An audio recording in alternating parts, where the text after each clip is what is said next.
Hello, എല്ലാവർക്കും mom ടെക്സിലോട്ട് സ്വാഗതം. അപ്പോൾ എല്ലാവരും സുഖമായിട്ടിരിക്കില്ല, ഞാനൊരു സുഖമായിട്ടിരിക്കുകയാണ്. നമ്മളിന്ന് നോക്കാൻ വേണ്ടിയിട്ട് പോകുന്നത് പ്രഗ്നൻസി കാർഡ് ടെസ്റ്റ് ചെയ്ത് നോക്കി, പക്ഷേ അതിൽ നെഗറ്റീവാണ് റിസൾട്ട്. എന്നിട്ടും ഞാൻ പീരിയഡ് ആവുന്നില്ല. എന്തുകൊണ്ടാണ് ഇങ്ങനെ സംഭവിക്കുന്നത് എന്നാണ് നമ്മൾ ഇന്നത്തെ വീഡിയോയിൽ നോക്കാൻ വേണ്ടി പോകുന്നത്. ഇങ്ങനെ സംഭവിക്കുന്നതിൽ ഒരുപാട് കാരണങ്ങളുണ്ട് കേട്ടോ. അതിൽ ഒന്നാമത്തെ കാരണമാണ് നിങ്ങളുടെ കാർഡ് ടെസ്റ്റ് ചെയ്ത് നോക്കിയിട്ടുള്ള ആ പ്രഗ്നൻസി കിറ്റ് ഉണ്ടല്ലോ, അതിലെന്തെങ്കിലും പ്രോബ്ലംസ് ഉണ്ടായിരിക്കും. അതുകൊണ്ട് നിങ്ങൾ ഒരു കാർഡും കൂടെ വാങ്ങിയിട്ട് ടെസ്റ്റ് ചെയ്ത് നോക്കുക. അതുപോലെ തന്നെ അതിൽ കറക്റ്റായിട്ട് കൊടുത്തിട്ടുണ്ടായിരിക്കും എത്ര ഡ്രോപ്സ് യൂറിനാണ് അതിൽ ഒഴിക്കേണ്ടത് എന്നുള്ളത്. അത് കറക്റ്റായിട്ട് ആ ഡ്രോപ്സ് എത്രയാണ് പറഞ്ഞിട്ടുള്ളത് അത് കറക്റ്റായിട്ട് ഇടുക കേട്ടോ.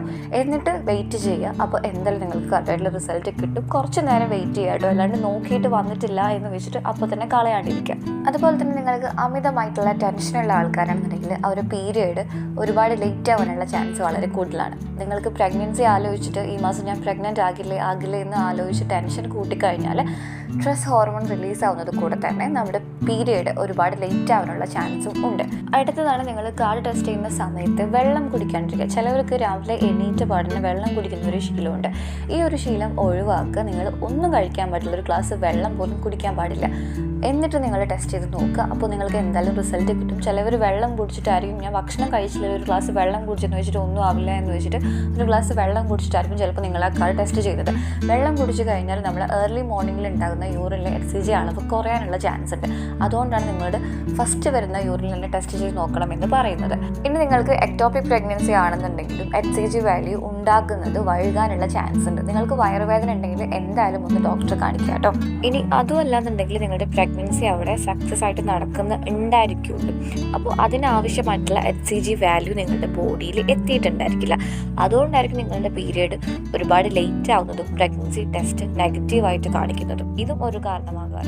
അപ്പോൾ നിങ്ങൾ കുറച്ച് ദിവസം കൂടെ വെയിറ്റ് ചെയ്യുക. ഒരു 1 വീക്കോ അല്ലെങ്കിൽ ഒരു 4 ഡേയ്സോ കൂടെ ഒന്നും കൂടെ വെയിറ്റ് ചെയ്തിട്ട് അതൊന്ന് ടെസ്റ്റ് ചെയ്ത് നോക്കുക കേട്ടോ. അപ്പോൾ ചിലപ്പോൾ കറക്റ്റായിട്ടുള്ള റിസൾട്ട് കിട്ടും. ഇനി അതുമല്ലാന്നുണ്ടെങ്കിൽ ഗർഭാവസ്ഥയിൽ ഉണ്ടാകുന്ന ട്രോഫോബ്ലാസ്റ്റിക് രോഗം, ഇതിന് നമ്മൾ GTD എന്നാണ് പറയുന്നത്. അസ്വാഭാവികമായിട്ടുള്ള കോശങ്ങൾ അല്ലാന്നുണ്ടെങ്കിൽ ഗർഭപാത്രത്തിൽ നിന്ന് പ്ലാസന്റയിലേക്ക് വികസിക്കുന്ന കോശങ്ങളിൽ നിന്നും ആരംഭിക്കുന്ന മുഴകൾക്കുള്ള പേരാണിത്, ഈ GTD എന്ന് പറയുന്നത്.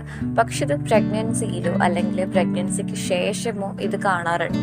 ഇങ്ങനെയുള്ള കാരണങ്ങൾ കൊണ്ടും നമ്മളുടെ പീരിയഡ് ലേറ്റ് ആവാനുള്ള ചാൻസ് ഉണ്ട്.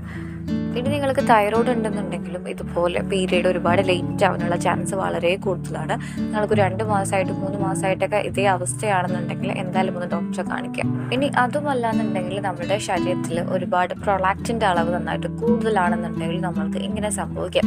ഇനി നമുക്ക് പ്രൊലാക്റ്റിൻ്റെ അളവ് കൂടുതലാണോ അല്ലയോ എന്ന് എങ്ങനെയാണ് മനസ്സിലാക്കാൻ വേണ്ടി പറ്റും? നമുക്കിത് ടെസ്റ്റിലൂടെ, ബ്ലഡ് ടെസ്റ്റ് ചെയ്യുന്നതിലൂടെ നമുക്ക് മനസ്സിലാക്കാൻ വേണ്ടി പറ്റും. അത് മാത്രമല്ല നമുക്ക് ശരീരത്തിൽ കുറച്ച് ലക്ഷണങ്ങൾ കാണിക്കാറുണ്ട്. അതിൽ ഒന്നാമത്തേതാണ് നമ്മുടെ പീരിയഡ് ഇറഗുലർ ആകുന്നത്.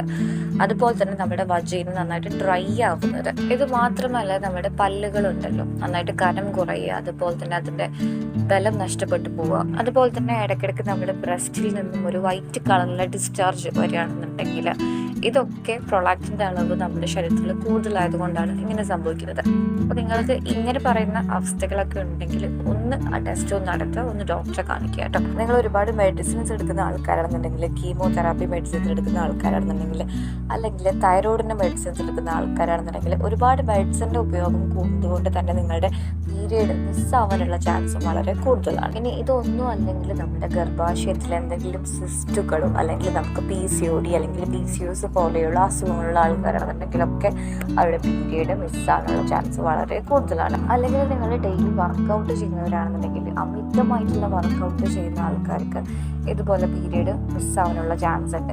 അല്ലെങ്കിൽ നിങ്ങളിപ്പോൾ നന്നായിട്ട് വർക്കൗട്ട് ചെയ്തിട്ടുണ്ടായിരുന്നു, എന്നിട്ടിപ്പോൾ കുറച്ച് റെസ്റ്റ് എടുത്തിട്ട് വീണ്ടും നിങ്ങളത് വർക്കൗട്ട് ചെയ്യാൻ വേണ്ടി തുടങ്ങി എന്നുണ്ടെങ്കിലും നമുക്ക് ഈ പീരിയഡ് ഇതുപോലെ മിസ്സാവാനുള്ള, ലേറ്റ് ആവാനുള്ള ചാൻസ് വളരെ കൂടുതലാണ്. ഇനി നിങ്ങളിപ്പോൾ ഈ മാസം IVF അല്ലെങ്കിൽ IUI പോലുള്ള ട്രീറ്റ്മെൻറ്റ് എടുത്തിട്ടിരിക്കുന്ന ആൾക്കാരാണെന്നുണ്ടെങ്കിൽ ചിലപ്പോൾ നിങ്ങൾ അടുത്ത മാസം കറക്റ്റായിട്ട് പ്രതീക്ഷിക്കുന്ന സമയത്തായിരിക്കില്ല നിങ്ങൾക്ക് ചിലപ്പോൾ റിസൾട്ട് കിട്ടുന്നത്.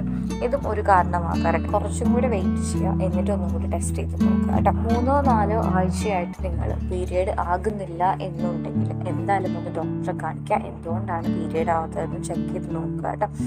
അപ്പോൾ ഈ പറഞ്ഞ കാര്യങ്ങളൊക്കെ ഒന്ന് ശ്രദ്ധിക്കുക. പിന്നെ ഇത് മാത്രമല്ലാണ്ട് ഒരുപാട് കാരണങ്ങളുണ്ട്. നമുക്കിപ്പോൾ ഈ ഒരു വീഡിയോയിൽ ഫുള്ളായിട്ട് പറയാൻ വേണ്ടിയിട്ട് പറ്റില്ല, അതുകൊണ്ട് കുറച്ച് മാത്രമേ ഞാൻ പറയുന്നുള്ളൂ. അപ്പോൾ നിങ്ങൾ ശ്രദ്ധിക്കുക, നിങ്ങളുടെ ബോഡിയിൽ ഓരോ മാസവും ഉണ്ടാകുന്ന ചേഞ്ചസ് കറക്റ്റായിട്ട് ശ്രദ്ധിക്കുക. അപ്പോൾ എപ്പോഴും ഹാപ്പി ആയിട്ടിരിക്കുക, ടെൻഷൻ മാക്സിമം കുറച്ച് നമ്മുടെ എല്ലാ കാര്യങ്ങളും ഓക്കെ ആവും. എപ്പോഴും ഹാപ്പി ആയിട്ടിരിക്കുക. എന്തെങ്കിലും ഡൗട്ട് ഉണ്ടെങ്കിൽ കമൻറ്റ് ചെയ്ത് ചോദിക്കുക. അതുപോലെ തന്നെ വീഡിയോ യൂസ്ഫുൾ ആയിട്ടുണ്ടെങ്കിൽ നിങ്ങളുടെ ഫ്രണ്ട്സിനും ഫാമിലീസിനും ഒന്ന് ഷെയർ ചെയ്ത് കൊടുക്കുക. പിന്നെ ലൈക്ക് ചെയ്യുക, സബ്സ്ക്രൈബ് ചെയ്യുക. അപ്പോൾ നെക്സ്റ്റ് വീഡിയോയിൽ നല്ലൊരു ടോപ്പിക്കായിട്ട് കാണാം.